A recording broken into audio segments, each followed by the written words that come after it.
Hi friends, it's Judy. It's time for our next Bible verse. We call it a guardrail.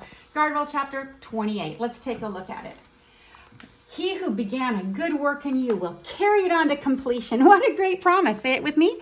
He who began a good work in you will carry it on to completion. Philippians chapter 1 verse 6.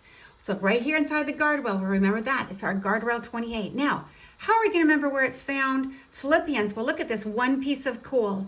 When you flip it over a long period of time, it becomes a diamond. I want my life to be a diamond. I want to be a completed diamond.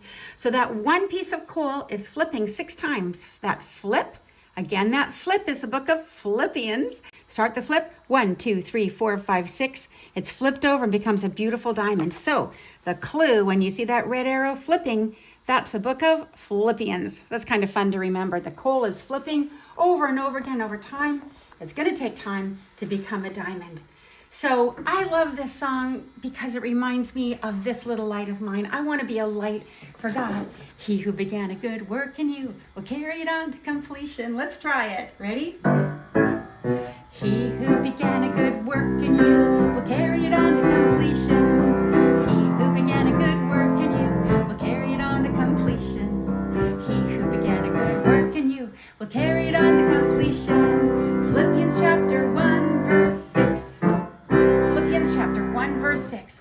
He who began a good work in you will carry it on to completion. Be patient. God's not finished with us yet. Well, let's take a look at the principle in action here. Philippians 1 verse 6. You know, it's easy to get discouraged and quit in the midst of a project. But if God gives you an assignment, trust God to help you complete it. Think about George Washington, the first president of the United States. He understood this.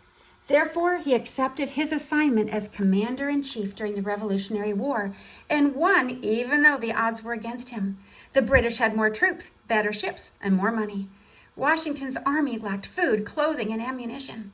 And only 1/3 of the colonists supported him. The others were loyal to the British crown or apathetic. Think about this. Carbon under pressure, that's the coal. Carbon under pressure over time produces diamonds. The same is true of America. Through the years it has endured much, yet it's often referred to as a shining city on a hill because of its standard for excellence. If America, however, doesn't return to the biblical values it was founded on, it will soon lose its light. Let's remember this for our country and for our lives. He who began a good work in you will carry it on to completion. Philippians chapter 1, verse 6.